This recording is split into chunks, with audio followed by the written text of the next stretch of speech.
السلام عليكم ورحمة الله وبركاته. الحمد لله رب العالمين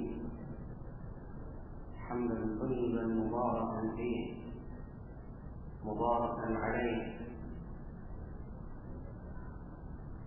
أشهد أن لا إله إلا الله وحده لا شريك له، وأشهد أن محمدا عبده ورسوله صلى الله عليه وعلى آله وأصحابه ومن اقتفى آثارهم إلى يوم القيامة. يا أيها الذين آمنوا اتقوا الله حق تقاته ولا تموتن إلا وأنتم مسلمون. أما بعد، حاضرين أخواتي في الله رحمني ورحمكم الله. Semoga Allah Subhanahu wa Ta'ala senantiasa mencurahkan rahmatnya kepada kita semuanya.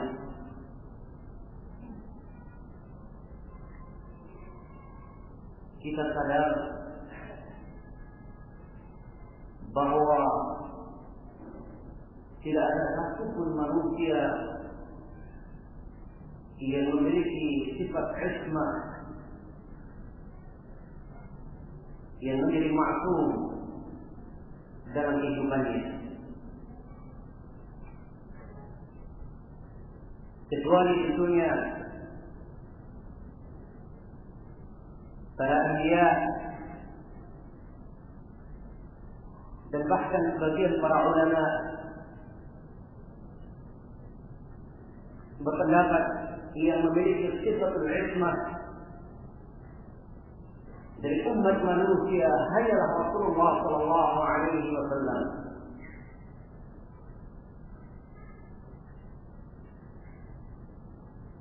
Hal ini mengingatkan kita semuanya bahwa perjalanan kita sebagai anak Adam pasti dalam keseharian kita,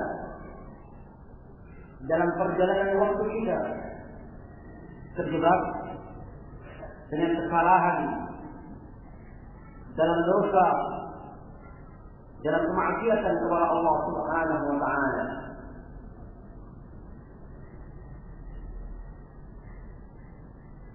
Sehingga Allah selalu mengingatkan dan selalu menyuruh kepada hamba-Nya dan bahkan kepada orang-orang yang beriman untuk senantiasa bertaubat kepada Allah Subhanahu wa Ta'ala. Ya ayyuhalladzina amanu tubu ila Allahi taubatan nasuha.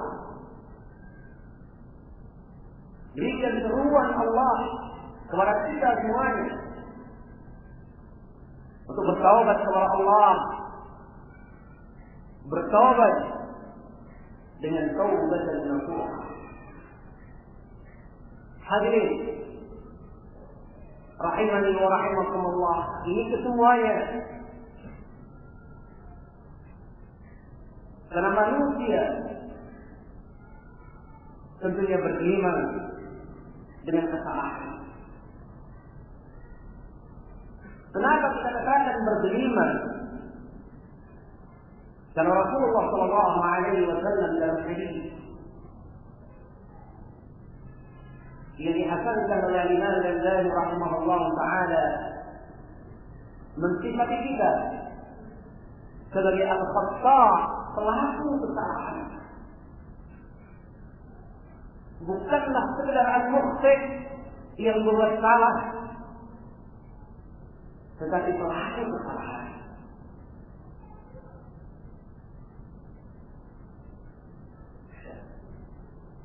Dan yang harus kita ingat, dosa yang ada pada diri kita merupakan sesuatu yang pasti tertulis di sisi Allah Subhanahu wa taala.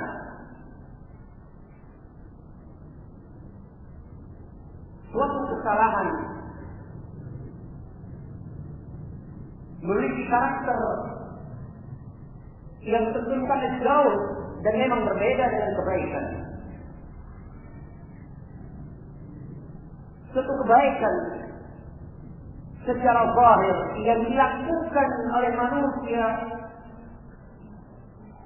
belum tentu merupakan suatu kebaikan di sisi Allah Subhanahu wa taala. Seorang yang menegakkan sholat secara zahir, dia rukuk, dia bersujud, dia berdiri, membaca azkar, belum tentu dia mendapatkan pahala di sisi Allah. Bisa jadi ada kesalahan, bisa jadi tergerak dia melakukan perkara itu karena ria atau dimotivasi dengan dunia, tidak melakukan amaliyah ibadah yang bisa dilihat secara lahiriah.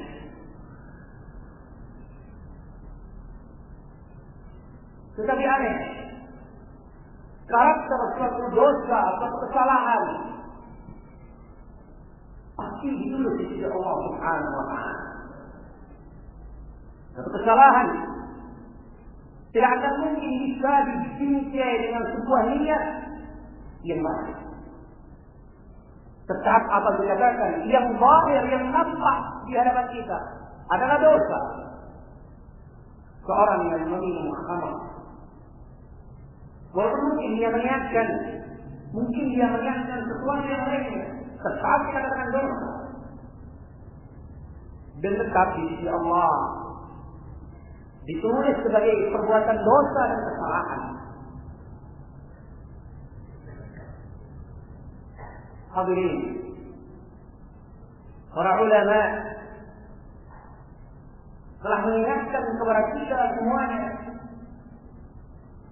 bahwa akibat daripada dosa itu pasti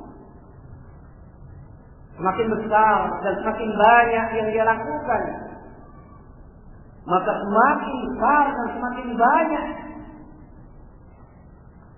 akibat yang cepat atau lambat, yang Allah segerakan atau Allah tunda, akan didapatkan oleh pelaku kesalahan itu. Bahkan kadang-kala as-saghair, dosa yang dikatakan sebagai as-saghair atau saghirah atau kecil, terkadang Allah Subhanahu wa taala mensegerakan peringatan kepada hamba itu.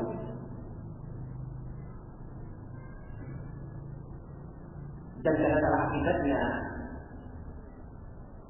dirasakan secara langsung dalam kehidupan.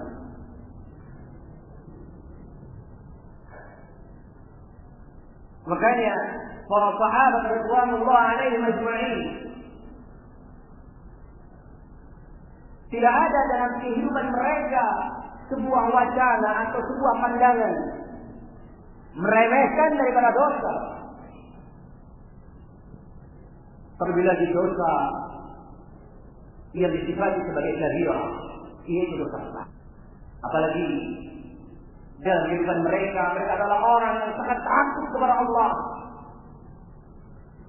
Jangankan dosa besar, saghirah yang mereka lakukan, mereka menyadari bahwa mereka telah melakukan kesalahan, kemudian berusaha beristighfar, meminta ampun kepada Allah Subhanahu wa taala. Dan itulah kehebatan mereka untuk bersegera, sebagaimana firman Allah, "Wasari'u ila maghfiratin min rabbikum." Bergegaslah kalian untuk menggapai ampunan Allah Subhanahu wa taala. Benar sebagaimana sabda Rasulullah sallallahu alaihi wasallam bahwa kebaikan itu akan menghilangkan, menghapuskan kesalahan. Al-umratu ila al-umrah kaffaratun lima bainahuma. Al-jum'atu ila al-jum'ah kaffaratun lima bainahuma. Demikian. Dan fadail atau fadilah dan sekian banyak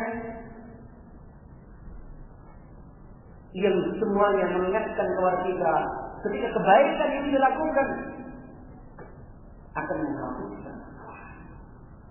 Innal hasanat yudhibna as-sayyi'at. Kebaikan itu akan menghapuskan, menghilangkan kejelekan. Jadi tahukah kita? Sadarkah kita bahwa tidaklah semua daripada kejelekan itu terhapuskan? Ada dosa besar, ada dosa yang memiliki syarat yang tidak bisa terhapus hanya tentunya dengan dia melakukan. Dan juga sadar kita bahwa kebaikan yang akan menghapuskan dosa adalah sebuah kebaikan yang ditegakkan dengan keikhlasan yang penuh. Dengan membingkai apa yang dia lakukan sesuai dengan bimbingan agama Allah Subhanahu wa taala. Yang dia menjaga keutuhan amalan yang dia lakukan. Dia menjaga daripada pembatal yang akan menggugurkan amalan.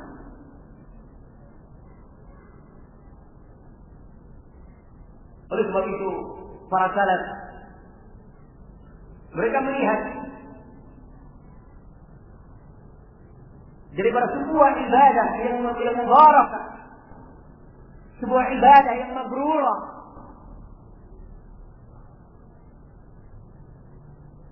akan bisa nampak setelah dia melakukan kebaikan. Apakah ketika dia melakukan kebaikan yang dia lakukan, selepas dia melakukan kebaikan, adakah ketenangan dalam hati? Adakah perasaan yang selalu menggugah untuk sadar daripada dosa dan kesalahan? Adakah kebaikan yang telah dia lakukan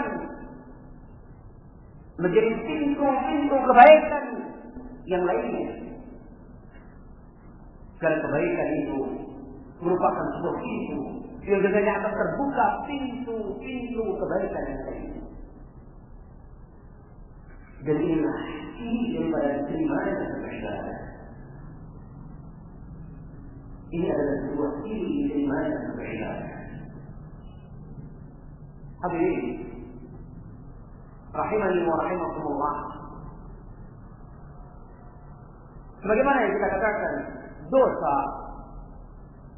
memiliki sebuah akibat yang pasti sesuai dengan kadar yang dia lakukan,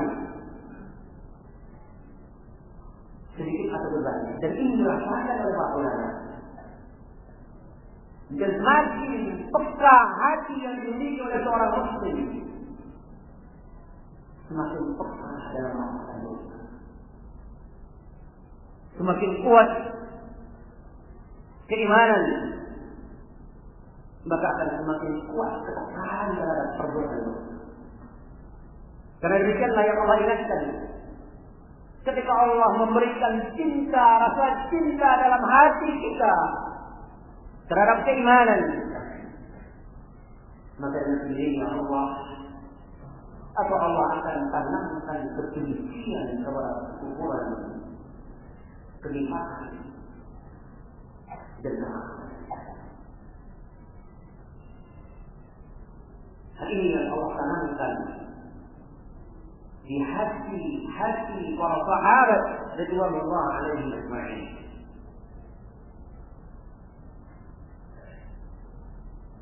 Dan mereka menganggap, bahkan mereka sadar dosa yang mereka lakukan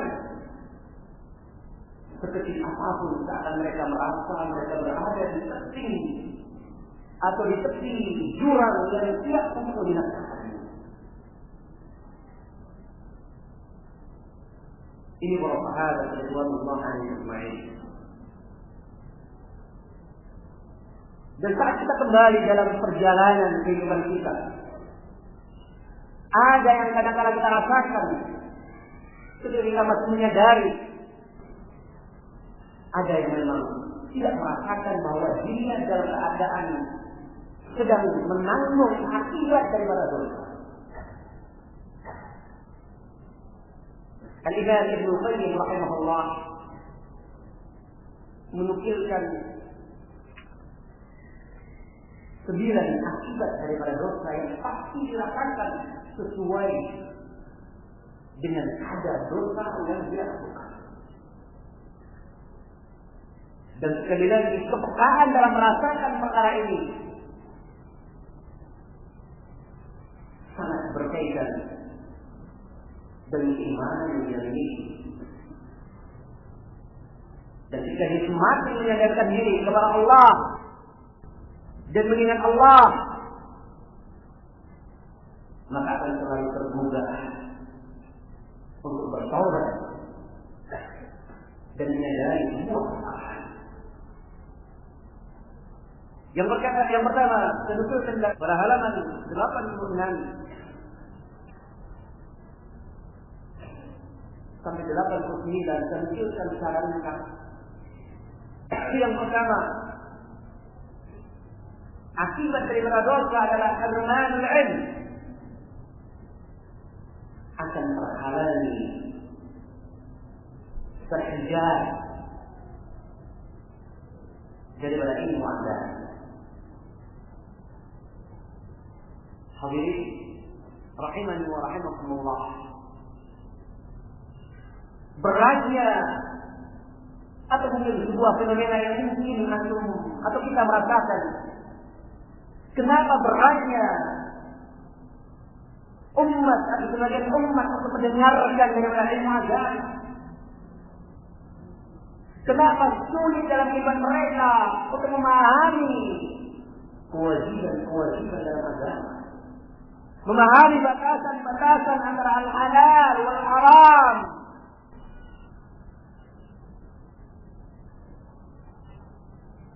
Secara mudah pasti ada kemaksiatan yang terjadi dalam hidup mereka. Jika para salaf mampu merasakan akibat dosa daripada ketika dia memandang mata atau memandang dengan matanya dari sebuah dosa, dalam waktu yang sekian tahun dia merasakan akibat. Kenapa saya seperti dia menyadari sekian tahun yang lalu dia telah melihat dengan matanya satu perbuatan dosa.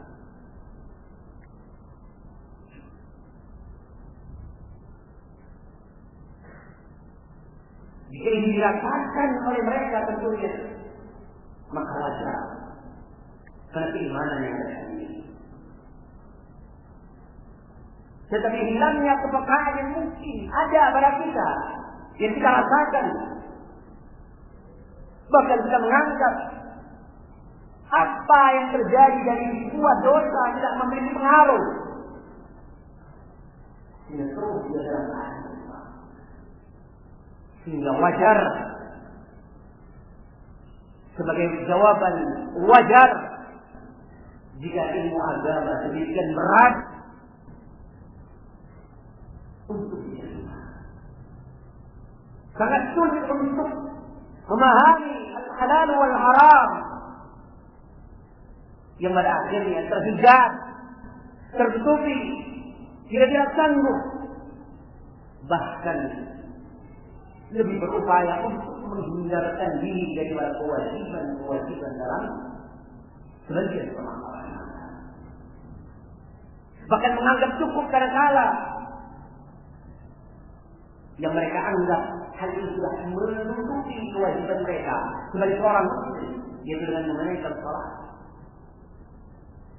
yang kalaupun kita melihat kesempurnaan salat yang mereka lakukan, karena jauh dari bimbingan agama. Hadirin, semakin orang bergeliman dengan dosa, pasti kita katakan pasti semakin berat benar-benar. Demikian oleh Al-Imam Ibnu Qayyim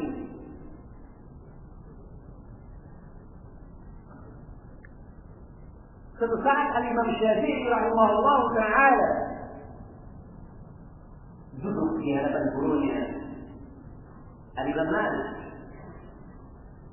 Kemudian beliau membaca wa qara'a alaihi, sebagaimana kebiasaan seorang murid yang membacakan untuk gurunya. Dan beliau sangat terkagum.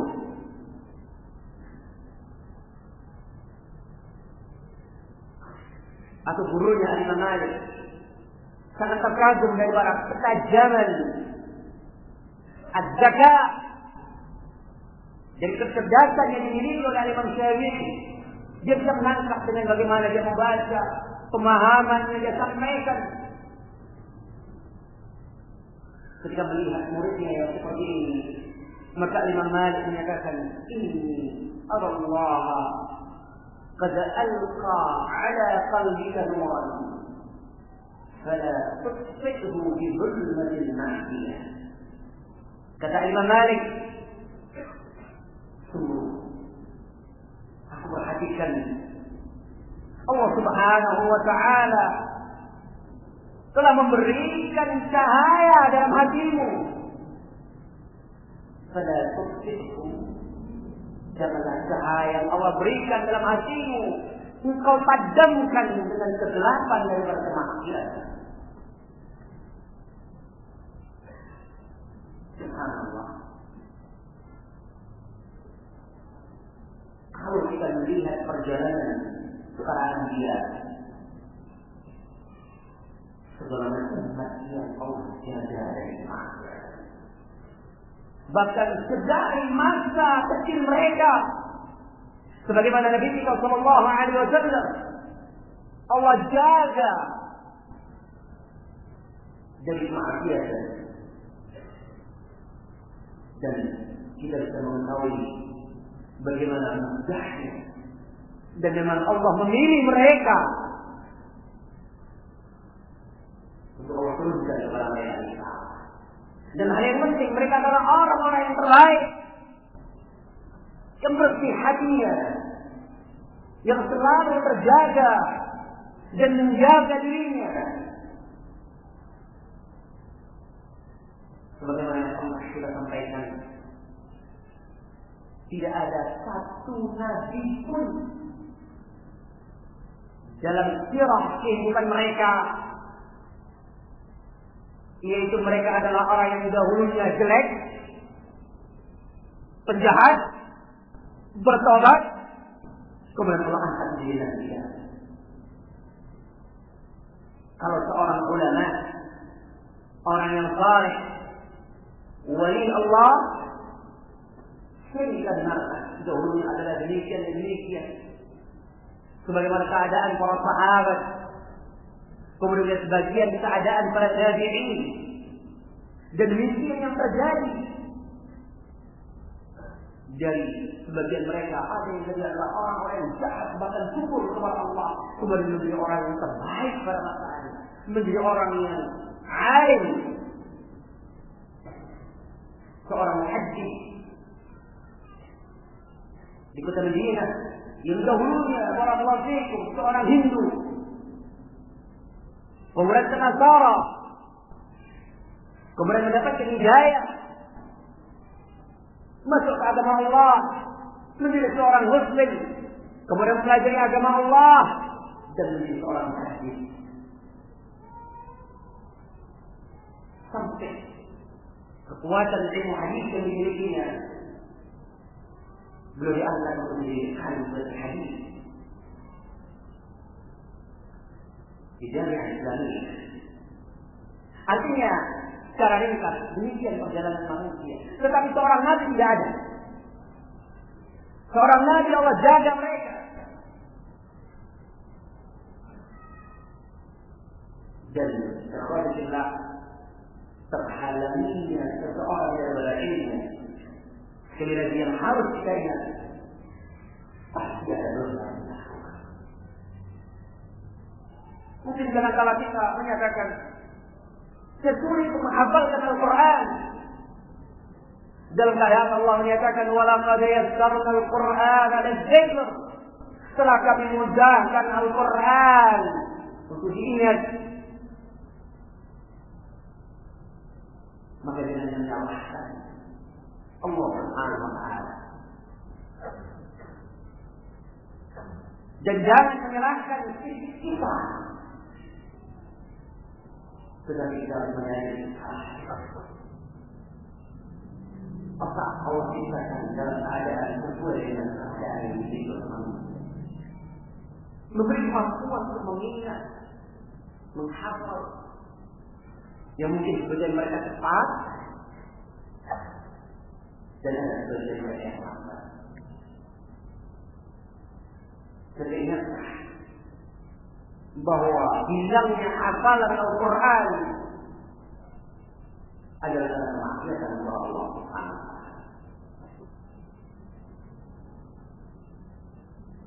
Ini bagian dosa.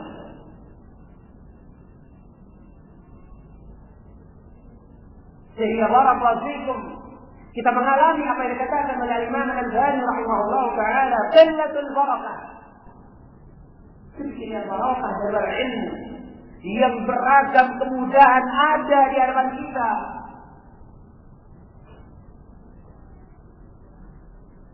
Kenapa dikatakan qillatul barakah? Banyaknya kemaksiatan yang ada pada kita. Kalau masa lalu para salaf untuk mencari satu hadis, mereka membutuhkan rihlah, membutuhkan sebuah perjalanan yang panjang, yang kemudian setelah mereka menempuh, mereka bersyukur kepada Allah dan barakah dari apa yang mereka lakukan, sebagaimana kita. Bagaimana apa yang dilakukan oleh Imam Bukhari, kita kita membaca untaian mutiara hadis yang sahih dan atasnya pahala yang Allah berikan. Hadirin, ketika kepekaan seorang muslim, sekali lagi ketika kepekaan seorang muslim itu semakin kuat dalam merasakan dosa, seharusnya semakin kuat untuk selalu bertaubat kepada Allah Subhanahu wa taala. Semakin terhindarkan seseorang daripada dosa, maka harapannya semakin besar untuk mendapatkan kemudahan mendapatkan ilmu, keagungan daripada ilmu agama.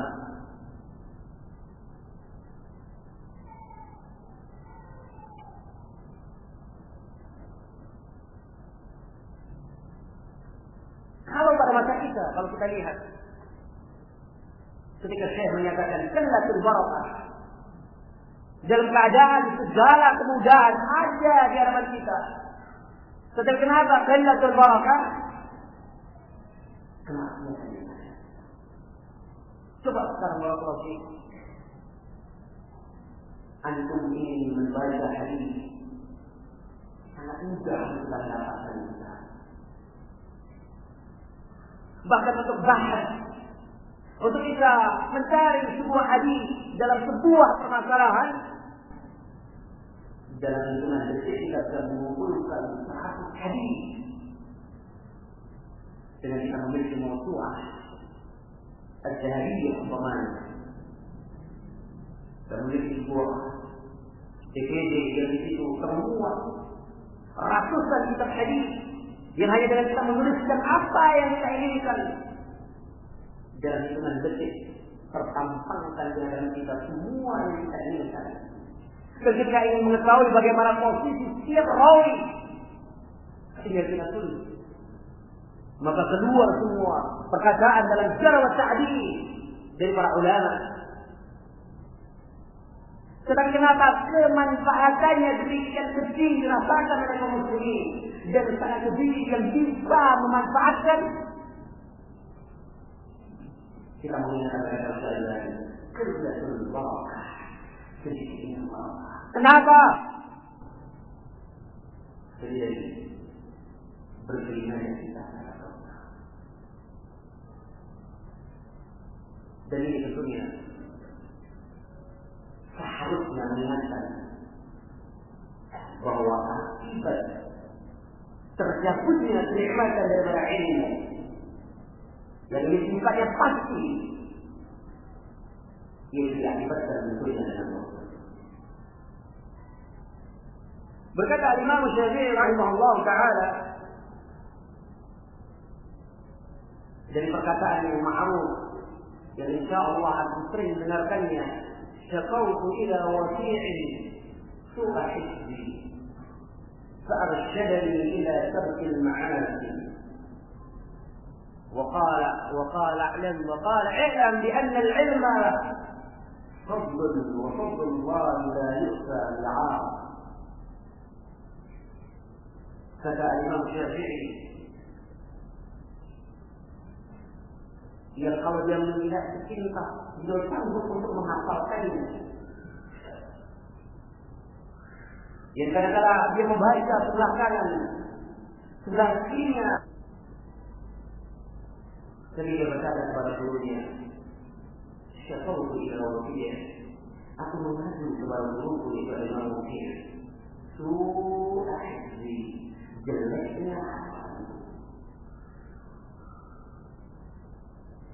fa'arshadani ila tarkil ma'asi, maka guruku menasihati aku untuk meninggalkan kemaksiatan.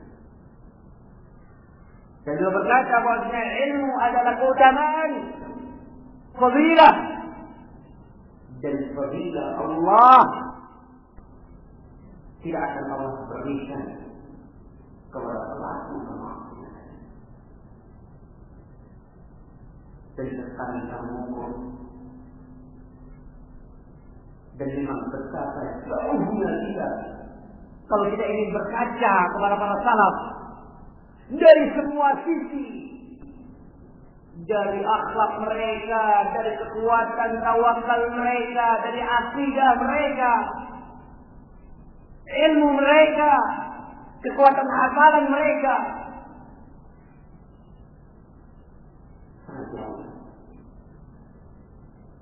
Dan malu kita melihat bertemu dengan mereka.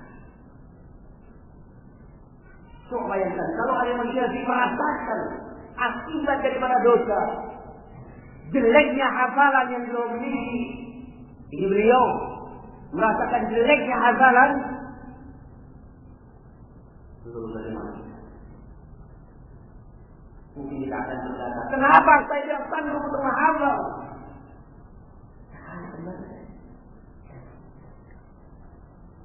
Karena tentunya barakallahu fikum satu upaya ketika dia tempuh dan mohon pertolongan kepada Allah, sanggup kalian menghafalkan Al-Quran. Jangan kita bersuudzon, sudah tua. Bahkan kadang-kala dia melupakan sebuah hadis. Anna inda dhanni 'abdi, bahwasanya aku berada dalam prasangka hamba-Ku. Kalau dia menyatakan demikian, kemudian Allah kabulkan. Beruji. Kenapa tidak optimis dan berupaya? Sehingga jika di mata kita, ketika orang itu mau dan berupaya, mampu dilakukan oleh semua tatanan masyarakat. Dari contoh, sebagian orang-orang syana'iqah, sedikit orang bertanya, yang dikatakan sebagai negara yang paling miskin di dunia, itu hal yang sangat umum, bahkan naik dalam tatanan masyarakat, kalau selesai SD itu belum bisa menghafalkan Al-Quran. Itu kehidupan mereka. Dan biasa. Dan tidak ada mereka yang menyatakan jelek hafalan pun tidak sanggup menghafalkan Al-Quran.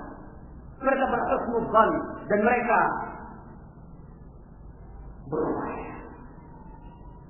Dan Allah memberikan kemudahan. Oleh sebab itu warahmatullahi gambaran yang ada pada mereka, kita hanya ingin mengambil contoh bahwa kalau kita mau dengan kita mendengarkan kepada Allah dan kita berupaya untuk meninggalkan perkara-perkara yang Allah benci, maka insya Allah kita mampu. Dan kita berupaya, apalagi mampu untuk mempelajari atau mempelajari Al-Quran. Mungkin adanya rasa malu, mungkin adanya rasa berat, mungkin adanya kesulitan, adalah akibat juga dari dosa yang kita lakukan.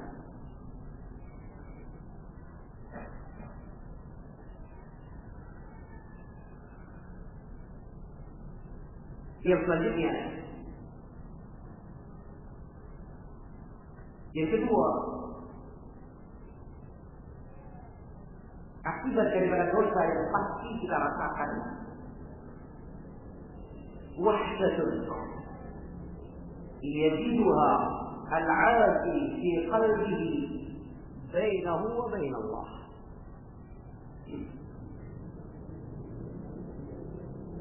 لا توازنها ولا تقارنها لذة أصلا.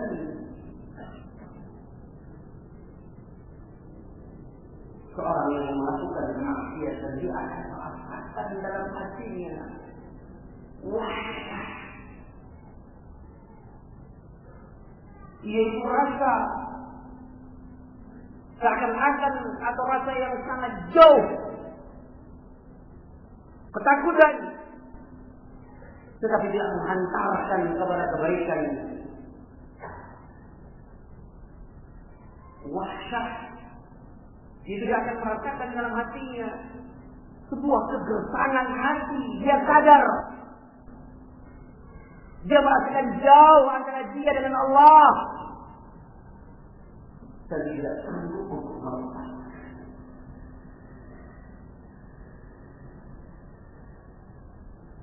Sehingga dia tidak bisa merasakan sedikit pun kelezatan dari sebuah ibadah. Tidak sanggup untuk merasakan kenikmatan untuk beribadah. Bahkan jikalau dunia terkumpulkan di hadapannya, kekayaan dunia berada dalam bawah kekuasaannya, tidak akan bisa menghilangkan gersaknya hati dan rasa yang sangat takut antara dia dengan Allah Subhanahu wa Ta'ala.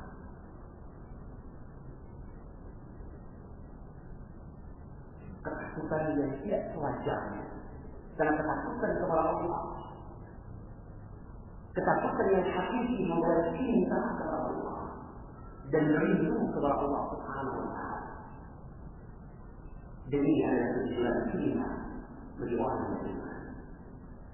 Maka Allah Subhanahu wa Ta'ala memerintahkan kepada Nabi-Nya, kepada Nabi Musa, untuk bertanya kepada kaumnya yang menyatakan bahwa mereka adalah orang-orang sebagai atau mereka sebagai wali-wali Allah. Qul ya ayyuhalladzina amanu in za'amtum annakum awliya'u lillah. Kalau kalian menyangka bahwa kalian sebagai wali Allah, dan kalian mengingkari yang lainnya, maka katakan kepada mereka, fatanawul maut. Seorang kalian mengharapkan berjumpa dengan Allah, mengharapkan kematian berjumpa dengan Allah. Ini kuntum shadiqin. Kalau kalian jujur sebagai orang yang beriman kepada Allah, Dan itu pun juga dijawab oleh Allah dengan menyatakan, "Wala yatamannawnahu abadan." Mereka sama sekali tidak akan bisa mengharapkan kematian selama-lamanya. Tidak akan muncul dalam hatinya kerinduan untuk berjumpa dengan Allah. Kenapa? Dari kelima qaddamat aydihi. Mereka sadar apa yang telah mereka lakukan. Mereka melakukan kemaksiatan. Mereka sadar.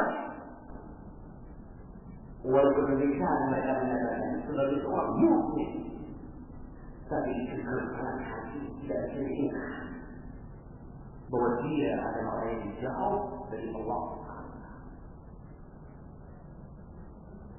Tidak ada kemaksiatan akibat dari para kemaksiatan kita jauh dari Allah. Terasa gersang. Tidak ada kelezatan daripada sebuah amalan. Kemudian kita tidak bisa merasakan kelezatan dari sebuah ibadah. Tidak ada. Kenapa Rasulullah sanggup untuk melakukan qiyamul lail jika bengkak kaki beliau? Kenapa para sahabat sanggup menuntut Rasulullah melakukan salat dan menghidupkan malam di bulan-bulan Ramadan? Mereka merasakan mereka adalah orang yang cinta kepada Allah Subhanahu wa Ta'ala, sehingga jangan terjatuh di mereka. Darah Allah meminta kepada mereka. Ringan bagi mereka.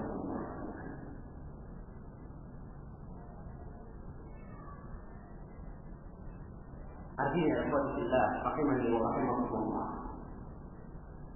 Kegersangan hati kita itu adalah perasaan berat.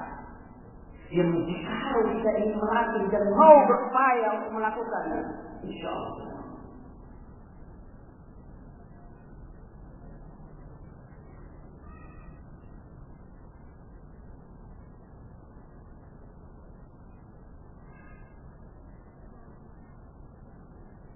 Dan ini perasaan gersang daripada sebuah hati atau kondisi hati. Dia merasakan seperti itu. Adalah orang yang memang hatinya itu masih hidup. Kalau hatinya sudah mati, tidak apa. Kalau orang itu masih hidup hatinya, dia masih berupaya untuk beribadah, tapi belum dengan bahasa mudahnya. Kita belum sanggup untuk katakan kelezatan yang menjadi sebagaimana Rasulullah berkata kepada Bilal, dan juga sebagaimana sahabat meminta kepada Bilal, "Ya Bilal, arihna bis-shalah." Wahai Bilal, dahulukan kita, istirahatkan kita dengan salat.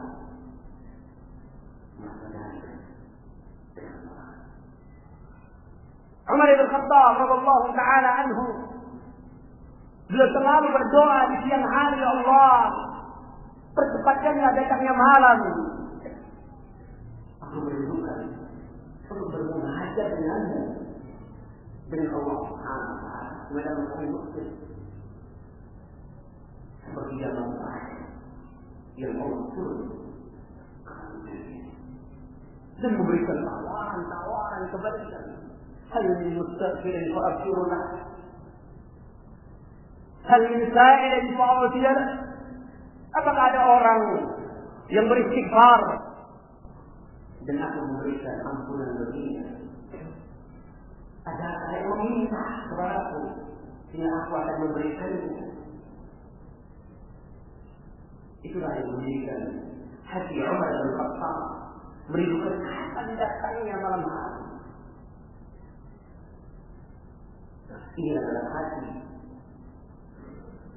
yang memiliki kecintaan dan kerinduan kepada Allah.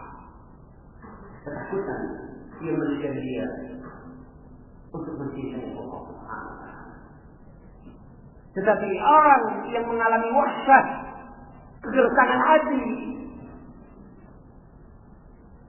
Itu kadang-kala dia belum optimal. Kita kadang-kala kita tidak menyatakan antum, kita merasakan kadang-kala ibadah itu sebagai checklist yang kapan kita selesai. Sholat demikian panjangnya kita rasakan. Zikir menyita waktu, sholat sunnah menghabiskan waktu. Puasa kapan selesai kita berbuka. Dan terus demikian. Kadang-kala kita susah memaafkan saja. Walaupun mampu kita melakukan ibadah secara lainnya. Dan itu adalah akibat dari dosa. Tapi kalau dia sudah tidak merasakan, bahkan tidak merasakan pentingnya atau tidak merasa butuh dengan agama, berarti hatinya sudah mati. Dan bersyukur kepada Allah. Kalau kita masih merasakan dan mampu merasakan bahwa hati ini tersayang, semoga hal ini memotivasi kita untuk kita memperbaiki dan kita berbenah menjalani ibadah kita kehidupan ini.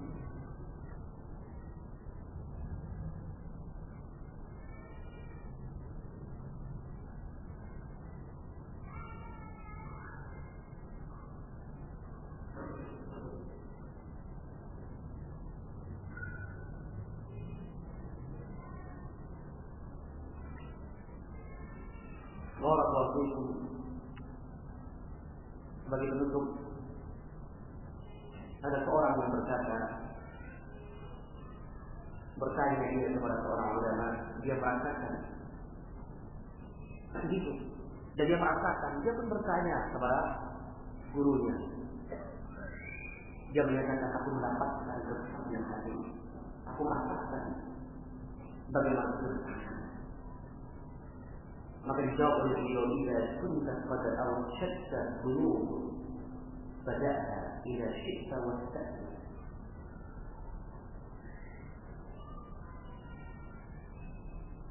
Yang artinya, barakallahu fikum, dosa yang pasti membawa kepada sebuah kesenangan.